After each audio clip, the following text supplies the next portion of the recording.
Hello student, welcome all of you. आज बच्चों दीक्षालय institute में जो टॉपिक हम पढ़ेंगे बच्चों वो हम पढ़ेंगे प्रोबेबिलिटी। तो बच्चों प्रोबेबिलिटी के अंदर आज हम एक बहुत ही इंपॉर्टेंट टॉपिक डिस्कस करने वाले हैं और जो टॉपिक बच्चों आज हम डिस्कस करेंगे वो है इवेंट्स। क्या है?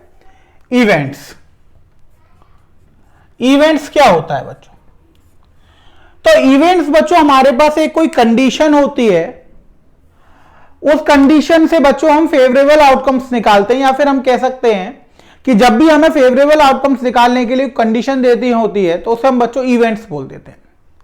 तो यहां पे बच्चों हम इवेंट्स को डिफाइन करेंगे a subset of sample space, a subset of sample space associated to a random experiment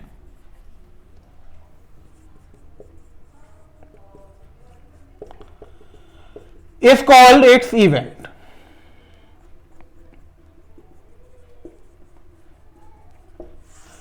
A subset of sample space associated to a random experiment is called its events.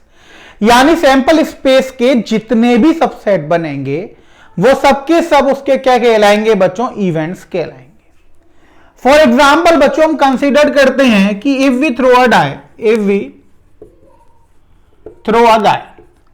अब बच्चों हमने क्या करा? एक die को throw करा। तो बच्चों अगर डाई को थ्रो करा तो सैंपल स्पेस क्या हो जाएगा? 1 2 3 4 5 6, यही हो जाएगा बच्चों। अगर मैं यहां से देखूंगा कि number of element in sample space कितना आ गया? 1 2 3 4 5 6 आ गया बच्चों। अब बच्चों अगर मुझे यहां पर निकालना है कि नंबर ऑफ सबसेट, तो बच्चों कितने आएंगे? फॉर्मूला क्या था? 2 की पावर n, 2 की पावर 6 हो गया बच्चों, यही हो गया। 2 की पावर 6 कितना हो गया बच्चों? 64। ये बच्चों आपका हो गया कि नंबर ऑफ इवेंट्स। क्या हो गया? Number of events. ये सारे के सारे 64 बच्चों अलग अलग इवेंट्स को नोट करेंगे। यानी अगर हम एक सैंपल स्पेस की बात करें कि इसमें n एलिमेंट्स हैं तो उसके टोटल नंबर ऑफ सबसेट आपके पास बच्चों 2 की पावर n को हो जाएंगे। और हर एक सबसेट बच्चों किसी भी रैंडम एक्सपेरिमेंट का किसको डिनोट करता है? एक इवेंट को डिनोट करता है। क्लियर हुआ बच्चों? अब आपसे कोई पूछेगा कि इवेंट क्या होता है तो आप बता सकते हैं कि वो सैंपल स्पेस का सबसेट होता है। क्या होता है? सैंपल स्पेस का सबसेट होता है। अब जैसे बच्चों हमने इवेंट माना, इवेंट बच्चों हमने यहां पर लिया कि हम एक डाई को थ्रो कर रहे हैं, उसमें हमने इवेंट माना बच्चों इवन नंबर। क्या माना? Even number. तो बच्चों इवेंट हमने ए मान लिया, इसको हम ऐसे लिखेंगे बच्चों गेटिंग एन इवन नंबर। अब बच्चों गेटिंग एन इवन नंबर एक हो गया, तो बच्चों ए के हमारे में इवन नंबर कौन कौन से आएंगे? तो 2 4 6। अब आप देखिए जो 2 4 6 है वो किसका बच्चों सबसेट है? सैंपल स्पेस का सबसेट है। तो ये आपके पास बच्चों एक इवेंट हो गया। क्लियर हुआ बच्चों? सेकंड बच्चों हमने बी एक मान लिया इवेंट, हमने यहां पर बी माना गेटिंग एन ऑड नंबर। क्या माना? Getting an odd number. तो बच्चों ऑड नंबर हमारे पास क्या क्या मिलेगा? 1 3 5। तो ये बच्चों आपके पास क्या हो गया? इवेंट बी हो गया। हम ऐसे चाहे बच्चों कितने भी इवेंट बना सकते हैं, तो अलग अलग इवेंट्स कितने जनरेट हो सकते हैं किसी भी एक्सपेरिमेंट के लिए, तो वो बच्चों में कहां से पता लगता है? वो हमें नंबर ऑफ सबसेट से पता लगता है। अगर हम यहां की बात करेंगे बच्चों इवेंट्स की, तो a subset of sample space associated to a random experiment is called its events. अब यहां पर हमने देखा कि बच्चों यहां पर अलग अलग कितने इवेंट जनरेट हो सकते हैं, तो बच्चों जितने नंबर ऑफ सबसेट बनेंगे। तो हमने एक एग्जांपल लिया, अगर हम एक डाई को थ्रो कर रहे हैं, तो सैंपल स्पेस में कितने एलिमेंट्स आ गए बच्चों? 6 एलिमेंट्स आ गए। 1 2 3 4 5 6। अब नंबर ऑफ एलिमेंट इन 6 हो गया बच्चों। फिर हमने निकाला कि नंबर ऑफ सबसेट क्या होगा? तो नंबर ऑफ सबसेट बच्चों टोटल हो गए आपके पास 2 की पावर n। n यहां पे number of element in sample space होता है बच्चों, तो n की वैल्यू 6 हो गई, हमने रख दिया 2 की पावर 6। तो 2 की पावर 6 64 निकल कर आ गया। यानी इस सैंपल स्पेस के कितने सबसेट बनेंगे बच्चों? इस सैंपल स्पेस के 64 सबसेट्स बनेंगे। सबसेट निकालना तो आपको आता ही है बच्चों। अब जो हर एक सबसेट बनेगा, अब वो सबसेट बच्चों एक 5 भी होगा उसमें, फिर एक एक एलिमेंट लेके बनेगा 1 2 3 4 5 6, फिर 2 एलिमेंट 3 3 4 4 5 5 और 6 6, सारे तरीके के बच्चों सबसेट बनेंगे। तो हर एक सबसेट क्या करेगा? किसी ना किसी इवेंट को डिफाइन करेगा। तो मैक्सिमम कितने इवेंट बन सकते हैं बच्चों? इसमें 64 बन सकते हैं। अब जैसा मैंने आपको बताया बच्चों कि हमने एक ले लिया यहां पर getting an even number, A event हो गया बच्चों। बी हो गया गेटिंग एन ऑड नंबर। मान लीजिए बच्चों मैं एक और ले लेता हूं, see getting number less than 4, getting number less than 4, कुछ भी आ सकता है बच्चों। तो सी इवेंट में बच्चों कौन कौन से एलिमेंट आ जाएंगे, 1, 2 और 3। हमें किससे छोटा बच्चों एलिमेंट लेना है, हमें यहां पे 4 से छोटा बच्चों एलिमेंट लेना है। तो अगर 4 से छोटा लेंगे तो सैंपल स्पेस में देखा बच्चों, तो सैंपल स्पेस में हमारे पास कौन कौन से एलिमेंट्स थे, 1 2 3 4 5 6। 1 देखा 4 से छोटा, इसमें आ गया। 2 देखा 4 से छोटा, इसमें आ गया। 3 देखा 4 से छोटा, इसमें आ गया। 4 तो 4 के बराबर है, छोटा है नहीं बच्चों। 5 बड़ा और 6 बड़ा, तो उसको हटा दी।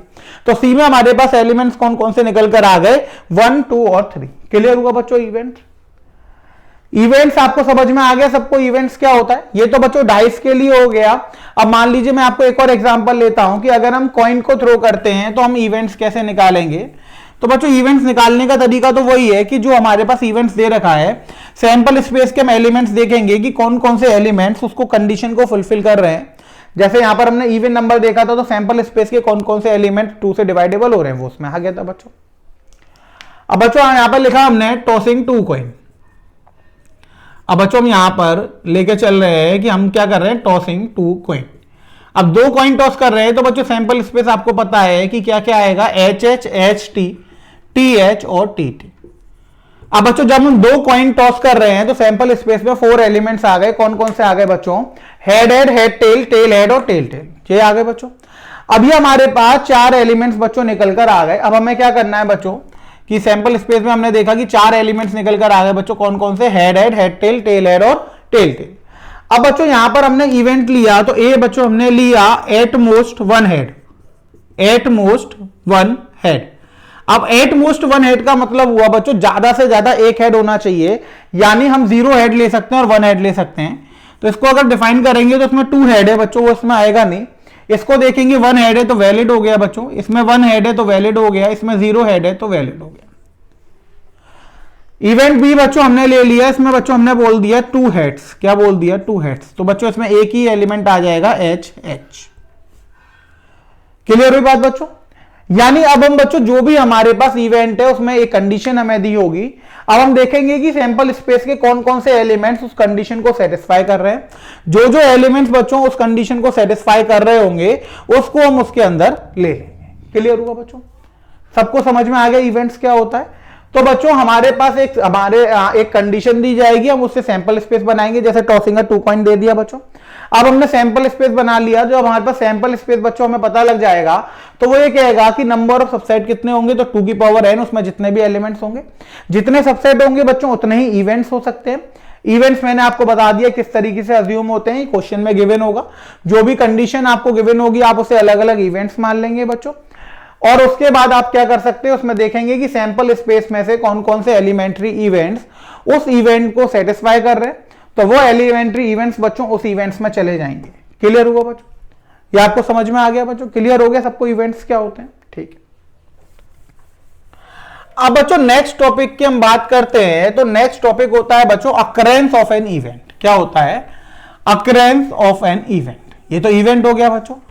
अकरेंस ऑफ इवेंट का मतलब होता है बच्चों कि हमारे पास वो इवेंट अकर हो भी रहा है या नहीं हो रहा है।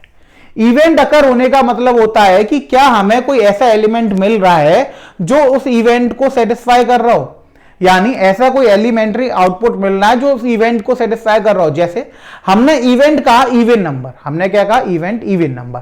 अब बच्चों डाइस को हम थ्रो कर रहे हैं और हमने बच्चों कह दिया कि जो इवेंट है वो इवन नंबर है। अब डाइस को अगर हमने थ्रो करा बच्चों 2 आ गया तो 2 इवन है, यानी हमारा इवेंट अकर हो गया। अब हमने डाइस को थ्रो करा बच्चों 3 आ गया, 3 कैसा नंबर है, और इवन तो है नहीं, यानी वो इवेंट अकर नहीं हुआ। यानी अकरेंस ऑफ इवेंट का मतलब होता है कि उसके अंदर जो एलिमेंट्स आ रहे हैं वही आउटपुट में आ जाए, उनमें से कोई भी एक। और नॉन अकरेंस का मतलब होता है कि उसमें से कोई भी आउटपुट में ना आए। जैसे मैंने आपको बताया कि हमने कहा कि इवेंट है इवन नंबर। अब अगर हमने डाइस थ्रो करी बच्चों 2 आ गया, इसका मतलब इवेंट अकर हो गया। और अगर 3 आ गया इसका मतलब इवेंट अकर नहीं हुआ, क्योंकि 3 जो है वो इवन नंबर नहीं है। यानी जब हम डाइस थ्रो करेंगे और अगर हम इवन नंबर को इवेंट मान के चल रहे हैं तो डाइस थ्रो करने पे 2 आ जाए, 4 आ जाए और 6 आ जाए तो हम कहेंगे कि इवेंट अकर हो गया। और अगर 1 आ गया या फिर 3 आ गया, 5 आ गया तो हम कहेंगे कि इवेंट अकर नहीं हुआ। तो बच्चों आज की अब जो हमारी हेडिंग है वो है आपके पास अकरेंस ऑफ एन इवेंट। अब बच्चों अकरेंस ऑफ इवेंट क्या होता है, देखिए कि हमने लिखा बच्चों an event A associated to a random experiment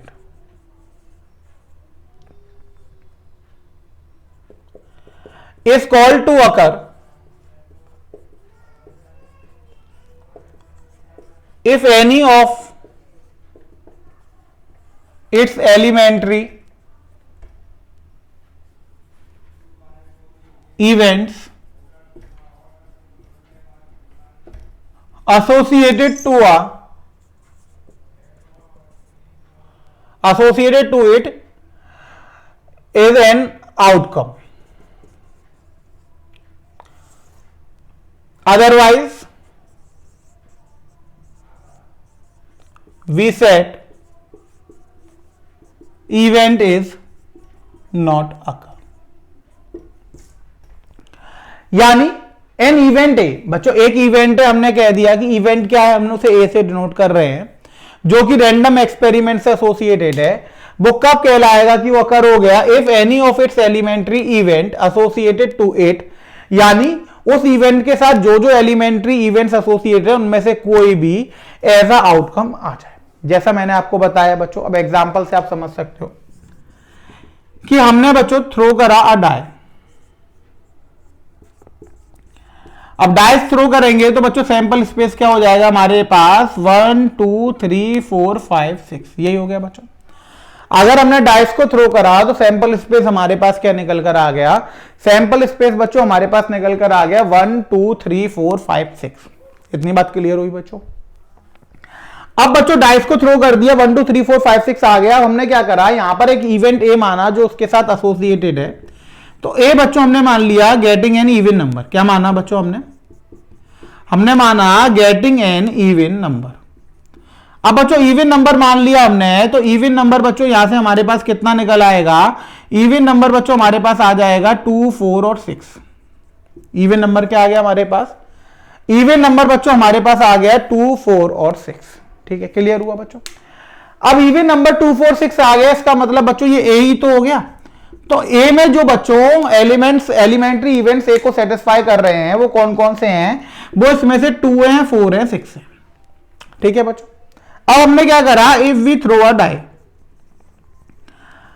अब हमने डाई को थ्रो करा, 2 कम्स अप। 2 कम्स अप तो बच्चों हम लिख देंगे इवेंट अकर। इवेंट क्या हो गया, अकर हो गया।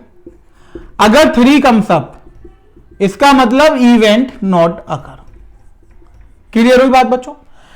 इवेंट अकर होने का मतलब होता है कि उस इवेंट में जो जो एलिमेंट आ रहे हैं उनमें से कोई भी एक आउटकम में आ जाए। आउटकम में तो एक ही एलिमेंट आएगा। क्लियर हुई बात बच्चों, समझ में आई। बहुत ही इजी सा है। जैसे मैंने कहा कि इवेंट है इवन नंबर, अब डाइस को थ्रो कर दिया। अब बच्चों डाइस को थ्रो कर दिया तो 2 4 6 में से अगर कुछ भी आ गया इसका मतलब वो इवेंट अकर हो गया, यानी इवन नंबर आ गया। अगर 1 3 5 में से आया यानी ऑड नंबर आया, इवन नंबर नहीं आया तो इवेंट अकर नहीं हुआ। सिंपल सी बात। क्लियर हुआ। तो बच्चों अगर हम इसको डिफाइन करेंगे तो कैसे करेंगे, an event associated to a random experiment is called to occur if any of its elementary event, यानी उसके साथ जो भी एलिमेंट्री इवेंट्स हैं उसमें से कोई भी एक किस में आ जाए, आउटकम में आ जाए, तो हम कह देते हैं कि वो अकर हो गया। और अगर नहीं आता है तो हम कहते हैं कि अकर नहीं हुआ। क्लियर हुई बच्चों बात, समझ में आ गया अकरेंस ऑफ इवेंट और नॉन अकरेंस ऑफ इवेंट। इसमें किसी को कोई दिक्कत तो नहीं है। अब आपको बच्चों इवेंट समझ में आ गया। टोटल नंबर ऑफ इवेंट्स आप निकाल सकते हैं, टोटल नंबर ऑफ सबसेट के बराबर होता है। इवेंट्स में अगर आपको वैल्यूज निकालनी है तो बच्चों सैंपल स्पेस पहले आप बना लीजिएगा। उसके बाद जो जो बच्चों इवेंट्स हमें दे रखा है, इवेंट में जो जो सैंपल स्पेस के एलिमेंट्स उस इवेंट्स की कंडीशन को फुलफिल करते जाएंगे वो इवेंट्स में आ जाएंगे बच्चों। अकरेंस ऑफ इवेंट आपको समझ में आ गया है, यानी अगर हमने कोई ऑपरेशन परफॉर्म करा, इवेंट में हमारे पास जितने भी एलिमेंट्री इवेंट्स आ रहे हैं उनमें से अगर कोई भी ऐसा आउटपुट मिल जाता है तो इवेंट अकर हो रहा है। अगर उनमें से कोई भी आउटपुट नहीं मिलता, उसके अलावा वाले मिलते हैं, इसका मतलब इवेंट अकर नहीं हो रहा है। क्लियर बात होगी बच्चों। अब हम नेक्स्ट पढ़ते हैं बच्चों एलजेब्रा ऑफ इवेंट्स। क्या पढ़ते हैं, एलजेब्रा ऑफ इवेंट्स। अब एलजेब्रा ऑफ इवेंट्स क्या होता है बच्चों, देखिए एलजेब्रा ऑफ इवेंट्स का मतलब होता है कि बच्चों हमारे पास एक से ज्यादा इवेंट्स हैं, हमारे पास क्या है, एक से ज्यादा इवेंट्स है, मल्टीपल इवेंट्स हैं, तो उनके बीच में ऑपरेशन करना, यानी दो इवेंट्स की वैल्यू को मिलाना, उनका यूनियन करना, उनका इंटरसेक्शन करना, डिफरेंस करना, कॉम्प्लीमेंट करना, ये सब बच्चों हम किसके अंदर पढ़ेंगे, ये हम पढ़ेंगे अलजेब्रा ऑफ इवेंट्स के अंदर। यानी दो अलग अलग इवेंट्स हैं, अब जैसे हमने कहा इवन नंबर और ऑड नंबर, दो अलग अलग इवेंट्स हो गए, तो इनका यूनियन निकालना, इंटरसेक्शन निकालना, डिफरेंस निकालना, कॉम्प्लीमेंट, ये सब बच्चों हम किसके अंदर पढ़ते हैं, अलजेब्रा ऑफ इवेंट्स के अंदर पढ़ते हैं। यानी अलजेब्रा का मतलब जैसे होता है कि दो अलग अलग हमने इवेंट्स ले लिए, तो इनके बीच में हम क्या क्या ऑपरेशन परफॉर्म कर सकते हैं। अब बच्चों हमें पता है कि जो इवेंट्स हैं यहां पर वो बच्चों सबसेट है, यानी है तो सेट ही, तो दो सेट्स के बीच में बच्चों हम कौन कौन से ऑपरेशन परफॉर्म कर सकते हैं, ना यूनियन कर सकते हैं, इंटरसेक्शन कर सकते हैं बच्चों, हम उनका कॉम्प्लीमेंट ले सकते हैं, हम उनका डिफरेंस कर सकते हैं। तो बच्चों अलजेब्रा ऑफ इवेंट्स के अंदर बच्चों हम यहां पे लिखेंगे कि through this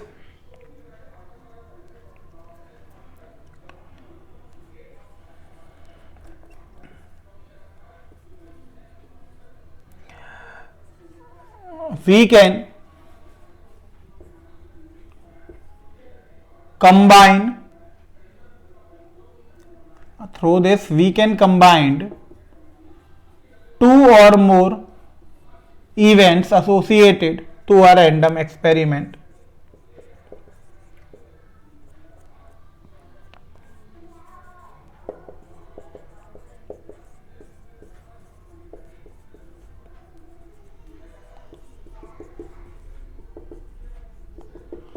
to form a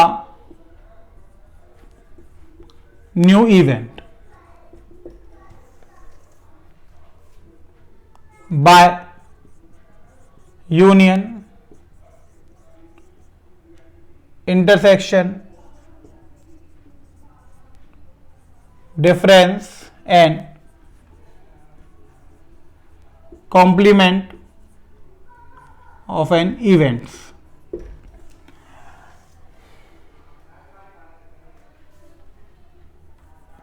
sets लिख लीजिए। अब देखो बच्चों यहां पर हो क्या रहा है कि अलजेब्रा ऑफ इवेंट में जैसा मैंने आपको बताया कि हमारे पास इवेंट्स दिए जाएंगे दो या उससे ज्यादा, तो through this we can combine two और more events associated to a random experiment, और उससे हम बच्चों क्या करेंगे कि एक नया इवेंट जनरेट करेंगे। जैसे हम बच्चों दो सेट का यूनियन करके एक नया सेट बनाते थे, इंटरसेक्शन करके बच्चों में एक नया सेट बनाते थे, दो सेट का डिफरेंस कर हम एक नया सेट बनाते थे, इसी तरह कॉम्प्लीमेंट लेकर हम एक नया सेट बनाते थे। तो बच्चों जो ऑपरेशन हम सेट पे लगाते थे वो यहीं लगेंगे। अब यहाँ पे जो सेट है बच्चों वो किसको डिनोट कर रहे हैं, यानी इवेंट्स जो है वो सेट को डिनोट कर रहे हैं। तो बच्चों जब इवेंट्स पे वो ऑपरेशन लगेंगे तो एक नया इवेंट बनकर निकलेगा, उसको बच्चों हम डिनोट करेंगे न्यू इवेंट से। अब देखिए कि हम ये कैसे करते हैं, तो एग्जांपल से आपको समझ में आएगा बच्चों। यहां पर मैं क्या करता हूं, कंसीडर कर लेता हूं एक ऑपरेशन कि मैंने क्या करा बच्चों, थ्रो अ डाई करा। अब थ्रो अ डाई करा तो बच्चों सैंपल स्पेस में आ गया मेरे पास 1 2 3 4 5 6। अब बच्चों डाई थ्रो करेंगे तो हमारे पास सैंपल स्पेस में एलिमेंट्स क्या आ जाएंगे, 6 एलिमेंट्स आ जाएंगे, 1 2 3 4 5 6। अब बच्चों अलजेब्रा लगाना है तो मल्टीपल इवेंट्स मानने पड़ेंगे। तो बच्चों मैंने इवेंट्स मान लिया, ए बच्चों मैंने मान लिया getting an even number, B बच्चों मैंने मान लिया गेटिंग एन ऑड नंबर, और बच्चों सी मैंने मान लिया मल्टीपल ऑफ 3। ये मान सकते हैं बच्चों। अब गेटिंग एन इवन नंबर है तो बच्चों ए में कौन कौन से आ जाएंगे, 2 4 और 6, बी में कौन कौन से आ जाएंगे बच्चों 1 3 और 5, और सी में कौन कौन से आ जाएंगे बच्चों 3 6, ये आ जाएंगे बच्चों। सैंपल स्पेस ये था बच्चों, इवन नंबर में 1 है नहीं 2 आ गया, 3 है नहीं 4 आ गया, 5 है नहीं 6 आ गया। ऑड नंबर देखा तो 1 आ गया, 2 है नहीं, 3 आ गया, 4 है नहीं, ऑड नंबर 5 आ गया, 6 है नहीं। मल्टीपल ऑफ 3 में बच्चों 1 मल्टीपल ऑफ 3 नहीं है, 2 भी नहीं है मल्टीपल ऑफ 3, 3 है तो 3 आ गया, 4 भी नहीं है मल्टीपल ऑफ 3, 5 भी नहीं है मल्टीपल ऑफ 3 और 6 आ गया। क्लियर हुई बात। यानी ये आपके पास क्या आ गया यहां पर बच्चों, 3 अलग अलग इवेंट्स आ गए, ए बी और सी। अब इसमें बच्चों हम बहुत सारे ऑपरेशन लगा सकते हैं। तो सबसे पहले हम एक इजी से इजी बच्चों ऑपरेशन की बात करते हैं। तो हमने कहा ए यूनियन बी, क्या कहा बच्चों, ए यूनियन बी। तो बच्चों ए यूनियन बी किसको डिनोट करेगा बच्चों, तो अगर मैं यहां से ए यूनियन बी कर दूंगा तो ए बी है, तो यूनियन का मतलब बच्चों क्या होता है, जो आपने सेट्स के अंदर पढ़ा था बच्चों, ए के एलिमेंट्स हो या बी के एलिमेंट्स हो सब आ जाएंगे। तो 2 4 6 आ गए बच्चों, और इसके आ गए 1 3 और 5।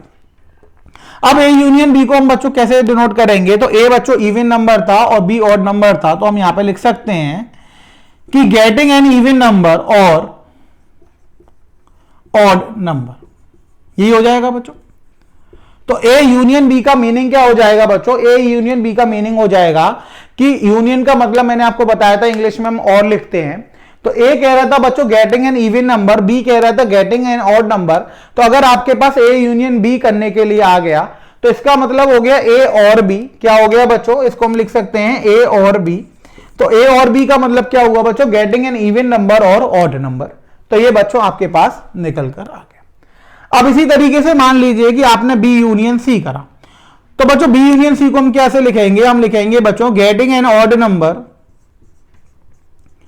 और मल्टीपल ऑफ 3, और मल्टीपल ऑफ 3। तो बच्चों अगर हम इसका सैंपल स्पेस लिखेंगे तो सैंपल स्पेस कैसे मिलेगा, तो बी के एलिमेंट ले लेंगे आप 1 3 और 5, सी के लेंगे बच्चों क्योंकि बी यूनियन सी कर रहे हैं, सी में आप देखेंगे 3 ऑलरेडी आ रहा है, तो बच्चों दोबारा तो लिखते नहीं है, सेट में हम एलिमेंट्स एक ही बार लिखते हैं। 6 बच्चों आ नहीं रहा था तो हमने 6 लिख दिया। तो ये हो गया आपके पास 1 3 5 और 6। तो ये हो गया बच्चों गेटिंग एन ऑड नंबर और मल्टीपल ऑफ 3। क्लियर हुआ बात समझ में बच्चों। तो ऑड नंबर में क्या क्या आ गया बच्चों, ऑड नंबर में आपके पास आ गया 1 3 5, और मल्टीपल ऑफ 3 में बच्चों कितना आ जाता है 3 और 6। तो 3 को बच्चों रिपीट नहीं करेंगे क्योंकि एक एलिमेंट को हम एक ही बार लिखते हैं, हमने 6 लिख दिया। क्लियर हुआ। तो ये बच्चों होता है आपके पास ऑपरेशन ऑन सेट्स, कि अगर हमारे पास अलजेब्रा ऑफ सेट्स कर रहे हैं, इसका मतलब हम कैसे दो सेट को यूनियन या इंटरसेक्ट कर रहे हैं। अब बच्चों ये यूनियन हो गया, अगर हम इंटरसेक्शन करते हैं तो जैसे हमने करा बच्चों ए एंड बी, क्या करा, ए इंटरसेक्शन बी, यानी getting an number which is even and odd, getting an number which is even and odd. अब बच्चों एक ऐसा नंबर जो इवन भी हो और ऑड भी हो, तो ऐसा तो पॉसिबल ही नहीं है बच्चों। अब आपने क्या करा, ए इंटरसेक्शन बी देखा, तो ए और बी में जो एलिमेंट्स कॉमन है तो वो आ जाएंगे बच्चों। अब आप देखेंगे कि 2 बच्चों उसमें नहीं है, 4 उसमें नहीं है, 6 इसमें नहीं है, यानी एक भी एलिमेंट कॉमन नहीं है। तो आपके पास बच्चों क्या आ जाएगा, एम्प्टी सेट आ जाएगा, या फिर आप इसे क्या लिख सकते हैं, आप इसे 5 भी लिख सकते हैं। तो बच्चों आप देख रहे हैं कि हर बार हमें क्या मिल रहा है, एक नया सेट मिल रहा है। तो बच्चों नया सेट मिल रहा है, इसका मतलब कि नया इवेंट डिफाइन हो रहा है। क्लियर हुआ। तो अलजेब्रा ऑफ इवेंट्स का मतलब होता है हमारे पास कि हमारे पास 2 या उससे ज्यादा इवेंट्स होंगे, उन पे हम ऑपरेशन परफॉर्म करेंगे, आइदर यूनियन कर रहे हैं हम, इंटरसेक्शन, या जो भी हमें बच्चों ऑपरेशन दे रखा है उसे हम परफॉर्म करेंगे। अब उसे परफॉर्म करेंगे तो बच्चों हम क्या करेंगे कि परफॉर्म करने पर हमने सेट्स में पढ़ रखा है कि कोई ना कोई हमें एलिमेंट्स नहीं मिलेंगे, या हो सकता है कि वही पूरा का पूरा सेट वापस मिल जाए। तो अब लेकिन उसकी डेफिनेशन बदल जाएगी बच्चों। अब जो हमें सेट मिलेगा वो न्यू इवेंट की तरह डिनोट करेगा, यानी अब जो हमें सेट मिलेगा वो किसको डिनोट कर रहा होगा, एक न्यू इवेंट को डिनोट कर रहा होगा। क्लियर हुई बात। तो बच्चों यहां पर हमने एग्जांपल देख लिए कि हम यूनियन कैसे करते हैं, इंटरसेक्शन, डिफरेंस बच्चों आपको पता ही होगा, कॉम्प्लीमेंट आपको पता ही है। फिर भी बच्चों हम एक बार अब सारे अलजेब्रा ऑफ इवेंट जो है उसकी एक बार हम बात कर लेते हैं बच्चों। तो मैं आपको एक बार समझा देता हूं कि हम कैसे निकालेंगे। उसके लिए बच्चों हम एग्जाम्पल यही रखेंगे, थ्रोइंग अ डाई। अब मैं एक एक करके बच्चों आपके पास ऑपरेशन लिखता जाऊंगा कि कितने वेरियस टाइप के ऑपरेशन बन सकते हैं, और उनको बच्चों हम डिस्कस करेंगे बाय डेफिनेशन और बाय एग्जाम्पल, की एग्जाम्पल से जो उसके इवेंट्स निकल कर आएंगे उससे बच्चों। ठीक है बच्चों, क्लियर होगा आपको। तो हम एक एक करके बच्चों अलजेब्रा ऑफ इवेंट्स में सारे ऑपरेशन को डिस्कस करते हैं। तो बच्चों यहां पर जो हम एग्जाम्पल मान के चलेंगे पूरे में, वो हम बच्चों मान के चलेंगे थ्रोइंग अ डाइस। अब बच्चों डाइस को अगर हम थ्रो कर रहे हैं तो ऑब्वियस सी बात है बच्चों, सैंपल स्पेस क्या हो जाएगा आपका 1 2 3 4 5 6। ए इवेंट माना बच्चों हमने इवन नंबर, इवन नंबर माना, तो बच्चों ए में क्या आ जाएगा हमारे पास 2 4 और 6। बी बच्चों हमने मान लिया ऑड नंबर, तो ऑड नंबर में बच्चों क्या आ जाएगा हमारे पास 1 3 5। और सी बच्चों हमने मान लिया मल्टीपल ऑफ 3। जहां हम 3 की बात करेंगे बच्चों, तो मल्टीपल ऑफ 3 में हमारे पास क्या आ जाएगा, ये आपके पास आ जाएगा 3,6। फिलहाल बच्चों हम ये 3 पर ऑपरेशन सारे परफॉर्म करके बताते हैं। तो मैं एक एग्जांपल से भी वो सारी चीजें आपको समझाता जाऊंगा, एक बार आपको क्लियर हो गई। वैसे तो आपने वो सारी बच्चों सेट्स में पढ़ रखी है, फिर भी हम एक बार उन्हें रिपीट कर लेते हैं। अगर आपको क्लियर हो गई तो फिर बच्चों आगे कोई भी दिक्कत नहीं आएगी, आप आराम से इवेंट्स निकाल सकते हैं। तो बच्चों हम सबसे पहले लेते हैं कि नेगेशन ऑफ एन इवेंट। तो नेगेशन ऑफ एन इवेंट बच्चों, सबसे पहले तो हम यहां पर मैं आपको लिख देता हूं कि ऑपरेशन बच्चों, और ऑपरेशन में बच्चों हम इसे डिफाइन कैसे करते हैं।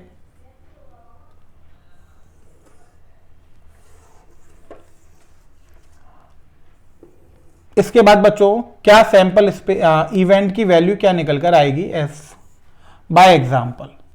तो यहां पर बच्चों हम ऐसे देख लेते हैं, ऐसे आपको क्लियर हो जाएगा। जैसे देखिए सबसे पहले बच्चों हमने ऑपरेशन देखा, तो हमने देखा ए बार, क्या देखा, ए बार। अब ए बार लिख दीजिए बच्चों, या फिर आप ए कॉम्प्लीमेंट लिख दीजिए, बात एक ही है। ए कॉम्प्लीमेंट या फिर नेगेशन बोल सकते हैं बच्चों हम। नेगेशन का मतलब, तो इसको हम डिफाइन कैसे करेंगे, नॉट ए। अब नेगेशन का मतलब क्या होता है बच्चों, नेगेशन का मतलब होता है यूनिवर्सल माइनस ए। क्या होता है, यूनिवर्सल माइनस ए। तो बच्चों नॉट ए का मतलब क्या होता था, यूनिवर्सल माइनस ए। ये आपने सेट में भी देखा होगा। अब यहां पर बच्चों अगर हम बात करेंगे तो यूनिवर्सल क्या हो गया, सैंपल स्पेस, क्योंकि मैक्सिमम बच्चों यही आउटपुट है। तो यू की तरह बच्चों यहां पर क्या डिफाइन करेगा, सैंपल स्पेस। एस में क्या आ गया, 1 2 3 4 5 6। अब बच्चों नेगेशन ऑफ ए को अगर हम वेन डायग्राम से समझाऊं मैं आपको, तो हमने बच्चों सेट में देखा था कि अगर ये ए है बच्चों, ये यू है, तो ये जो शेडेड पोर्शन है ये पूरा नेगेशन ऑफ ए को बता रहा है। किसको बता रहा है, नेगेशन ऑफ ए को बता रहा है बच्चों। अब नेगेशन ऑफ ए का मतलब हो गया कि ए को छोड़ के बाकी सारे एलिमेंट्री इवेंट्स जो हैं, जो सैंपल स्पेस में लाई कर रहे हैं, वो बच्चों नेगेशन ऑफ ए में आ जाएंगे। तो अगर बच्चों ए में यहां पर इवन नंबर है 2 4 6, तो बच्चों यहां पर नेगेशन ए में क्या क्या आ जाएगा, सैंपल स्पेस में से आप क्या करिए, ए को घटा दीजिए बच्चों। तो सैंपल स्पेस में से अगर हम एस माइनस ए कर रहे हैं तो 1 2 तो है ही नहीं बच्चों, वहां वो 1 तो है ही नहीं इसमें, तो 1 आ जाएगा। 2 बच्चों इसमें भी है तो 2 हट जाएगा, 3 आ जाएगा और 5 आ जाएगा। यानी अगर जैसे हमें क्या करना है, ए में से वो बच्चों यूनिवर्सल में से वो एलिमेंट हटा देने हैं जो ए के अंदर आ रहे हैं। तो यहां पर यूनिवर्सल सैंपल स्पेस की तरह है बच्चों। तो सैंपल स्पेस में क्या है, 1 2 3 4 5 6। तो हमने उसमें से कौन से एलिमेंट हटा दिए, वो एलिमेंट हटा दिए जो ए के अंदर आ रहे हैं। ए के अंदर 2 4 6 आ रहे थे, तो क्या बचा, 1 3 5। तो बच्चों ये किसको डिनोट करेगा, ये आपके नेगेशन ऑफ ए को डिनोट करेगा। क्लियर हुआ बच्चों, समझ में आ गया नेगेशन ऑफ ए। इसको बच्चों हम क्या बोलते हैं, यहां पर इसको हम बोलते हैं नॉट ए। ये आपको ध्यान रखना है कि हम प्रोबेबिलिटी में क्या बोलेंगे, क्योंकि प्रोबेबिलिटी में बच्चों हम नेगेशन ऑफ ए तो बोलेंगे नहीं। तो यहां पर हम क्या करेंगे बच्चों, थ्योरेटिकल क्वेश्चन देंगे, वर्ड प्रॉब्लम्स जब आएंगी तो मैं यहां पर उसे लिखता जा रहा हूं कि हम उसे डिफाइन क्या कर रहे हैं, या फिर हम बोल सकते हैं कि हम उन्हें कॉल क्या कर रहे हैं। तो यहां पर बच्चों अगर हम ए बार या ए कॉम्प्लीमेंट को प्रोबेबिलिटी में हमें बोलना पड़ता है, तो हम क्या बोलते हैं, उसे बच्चों हम बोलते हैं नॉट ए। क्लियर हुआ बच्चों। सेकंड होता है बच्चों आपका ए यूनियन बी। तो बच्चों हम उसे बोलते हैं ए और बी। क्या बोलते हैं, ए और बी। तो जब भी ए और बी की बात होगी तो इसका मतलब क्या हो गया बच्चों, इसका मतलब हो गया A union B. A union B को बच्चों दोनों कंबाइन हो जाएंगे, तो ए यूनियन बी का मतलब हो जाएगा 1 2 3 4 5 6, सारे के सारे आ जाएंगे बच्चों। थर्ड होगा बच्चों आपका A intersection B. A intersection B का मतलब होता है बच्चों ए एंड बी, यानी ए भी होना चाहिए और बी भी होना चाहिए। तो ए एंड बी का मतलब हो गया दोनों में कॉमन वाले एलिमेंट। तो बच्चों जब भी हम यहां पर प्रोबेबिलिटी में बात करेंगे कि जैसे ए और बी लिख रहा है, इसका मतलब बच्चों आइदर एलिमेंट बिलोंग टू ए और बी। अगर हम ए एंड बी लिख रहे हैं, इसका मतलब element belongs to both A and B. तो बच्चों ए इंटरसेक्शन बी अगर आप यहां पर करेंगे तो कोई भी एलिमेंट नहीं आएगा, तो वो कितना आ जाएगा, आपके पास 5 निकल कर आ जाएगा। अगर आप बच्चों इसी में बी इंटरसेक्शन सी करते तो बी और सी में एक एलिमेंट कॉमन है, तो वो आ जाता 3। यानी बी इंटरसेक्शन सी का मतलब हो जाता कि getting an odd number and multiple of 3। वो ऑड भी होना चाहिए और मल्टीपल ऑफ 3 भी होना चाहिए। तो एक एलिमेंट उसके अंदर क्या आ गया, 3 आ गया। क्लियर हुआ बच्चों। अब बच्चों फोर्थ हम लेते हैं, तो फोर्थ आता है बच्चों ए इंटरसेक्शन बी बार, यानी A but not B. A but not B. A तो होना चाहिए लेकिन बी नहीं होना चाहिए। इसका मतलब बच्चों हम यहां पर क्या कर सकते हैं, ए माइनस बी कर सकते हैं, यानी ए में से वो एलिमेंट हटा देंगे जो बी में आ रहे होंगे। इतनी बात आपको समझ में आई बच्चों?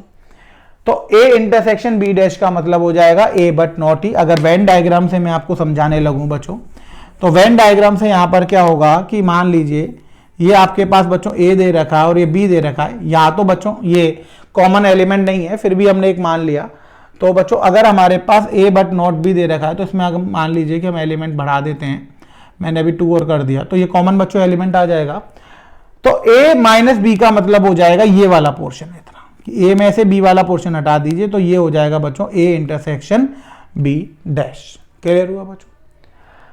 तो ए बट नॉट बी से डिनोट होगा बच्चों ये, और इसको हम क्या बोलेंगे? ए इंटरसेक्शन बी डैश बोलेंगे।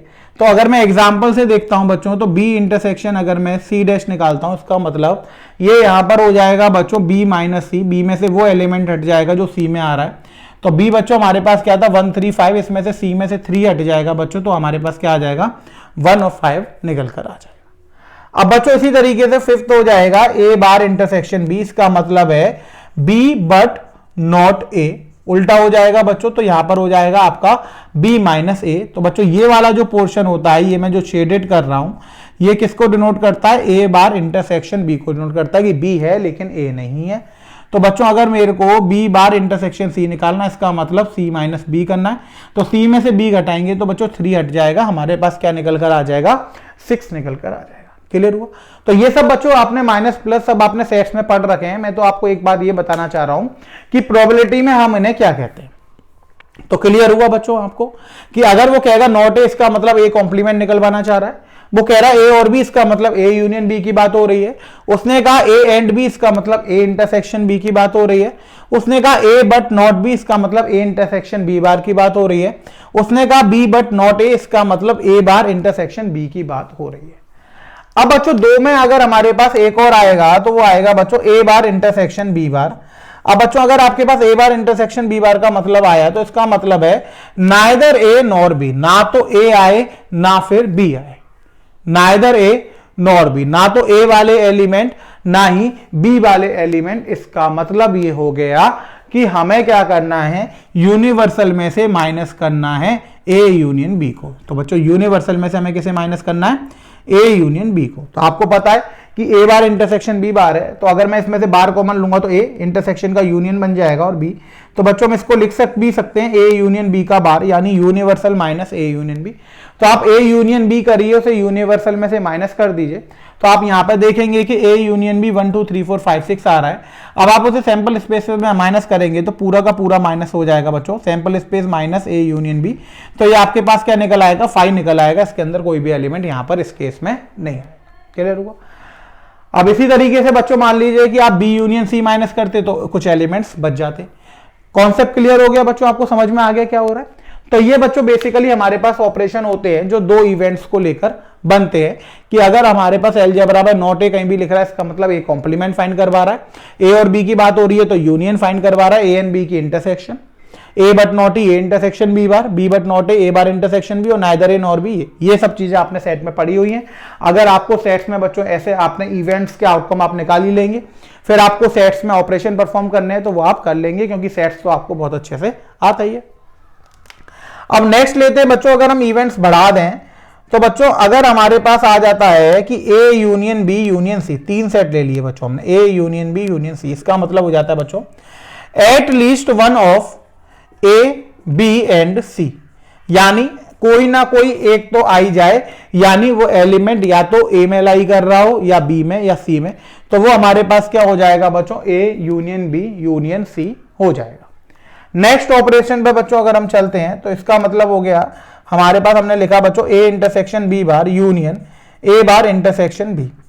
अब बच्चों हमारे पास अगर लिख रहा है A intersection B bar A bar intersection B, इसका यूनियन कर रहे हैं, तो बच्चों ए इंटरसेक्शन बी बार देखिए ये हो गया और ए बार ये हो गया, यानी ये वाला पोर्शन हटाना है।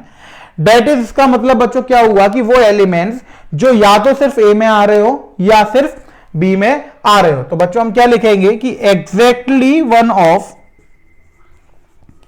A and B. तो इसके अंदर बच्चों वो एलिमेंट्स आ जाएंगे जो या तो सिर्फ ए में आ रहे हो या सिर्फ बी में आ रहे हो। तो इसको दिखाने का बच्चों एक और तरीका होता है A union B minus A intersection B. तो ये सारी चीजें बच्चों आप सेट्स में पढ़ चुके हैं, सेट्स में हम इनको बहुत ब्रीफ में डिस्कस कर चुके हैं। तो अगर आपको यहाँ पे कोई भी कंफ्यूजन हो कि इन ऑपरेशंस की हम वैल्यू कैसे निकालेंगे, तो बच्चों आप सेट्स में जाके एक बार देख लीजिएगा। सेट्स हमने union, intersection, differentiation, symmetric difference, ये बच्चों सिमेट्रिक डिफरेंस हम इसे बोलते हैं, बहुत हमने अच्छे से पढ़ा हुआ है। तो उस वीडियो को बच्चों एक बार आप जाके रिवाइज कर लीजिएगा, वहां से आपको रिवाइज हो जाएगा। वैसे ज्यादातर बच्चों को क्लियर होगा क्योंकि इजी अप्रोच है, तो क्लियर हो गया बच्चों। तो ये सारे बच्चों अलजेब्रा ऑफ इवेंट्स आते हैं, हमारे पास अलग अलग कंडीशंस दी होंगी। तो उस कंडीशन के हिसाब से बच्चों आप क्या करेंगे, सेट्स में ऑपरेशन लगा देंगे और आपको अलजेब्रा ऑफ इवेंट्स से बच्चों न्यू इवेंट्स की वैल्यू मिल जाएगी। क्लियर हो गया बच्चों। अब अगर कोई भी बच्चों हमें इवेंट्स दिए हैं तो उसमें हम अलजेब्रा लगा सकते हैं, उनका यूनियन, इंटरसेक्शन, जो भी कंडीशन दी होगी वो आप कर सकते हैं बच्चों। अब इसमें कोई दिक्कत तो नहीं है, ठीक है। अब बच्चों हम आगे बढ़ते हैं। अब हम पढ़ते हैं बच्चों आज कि इवेंट्स में बच्चों हमने ये देख लिया कि इवेंट्स क्या होता है, वो कब अकर होता है, उसका अलजेब्रा पढ़ लिया बच्चों हमने। अब बच्चों जो नेक्स्ट टॉपिक हमें पढ़ना है वो हमें पढ़ना है बच्चों टाइप्स ऑफ इवेंट्स, कि इवेंट्स के कितने टाइप्स होते हैं और क्या क्या होते हैं बच्चों। तो अब नेक्स्ट टॉपिक बच्चों बहुत ही इंपॉर्टेंट टॉपिक है बच्चों, ये आपका types of events.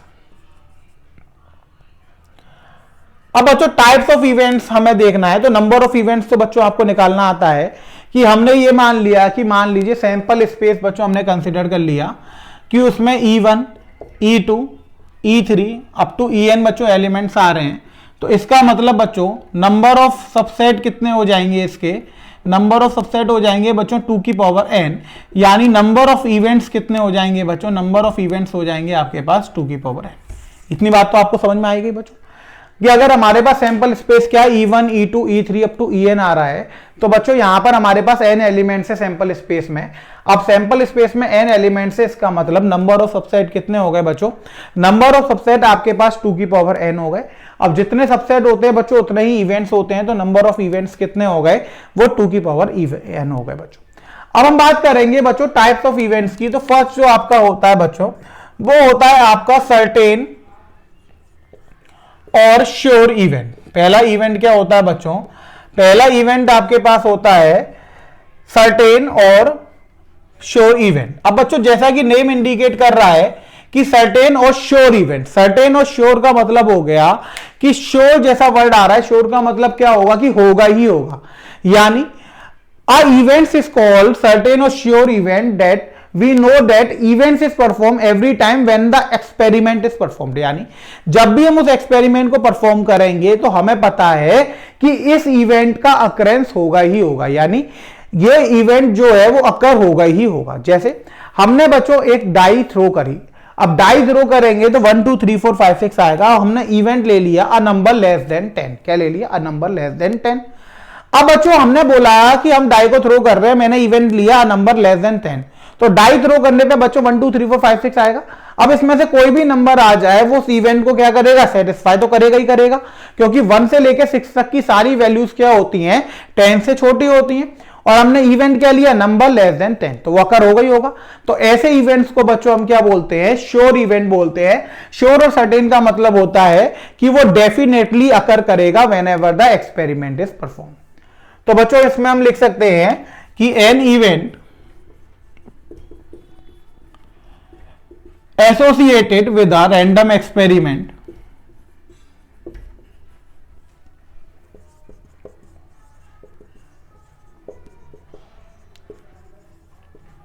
is called a certain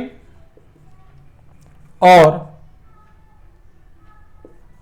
sure event if it is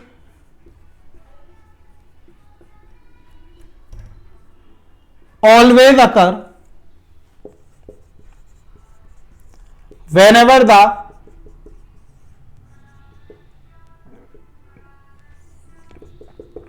experiment is performed। Certain और श्योर इवेंट का मतलब समझ में आया बच्चों। इसका मतलब क्या हुआ, इसका मतलब ये हुआ बच्चों कि an event associated with a random experiment is called a certain और sure event if it is always occur whenever the experiment is perform. तो जब भी बच्चों हम एक्सपेरिमेंट को परफॉर्म करेंगे तो ये हमेशा अकर होगा ही होगा। अब जब हमेशा अकर होगा तो बच्चों हम इसको क्या बोल देंगे, इसको हम बोल देंगे श्योर इवेंट। क्लियर हुआ बच्चों। एक एग्जाम्पल से हम इसे समझ सकते हैं कि बच्चों एग्जाम्पल में हमने क्या करा, थ्रोइंग अ डाई। अब थ्रोइंग अ डाई करेंगे तो इसका मतलब क्या हो गया बच्चों, सैंपल स्पेस हो गया 1 2 3 4 5 6। अब बच्चों यहां पर हमने ए इवेंट लिया, गेटिंग अ नंबर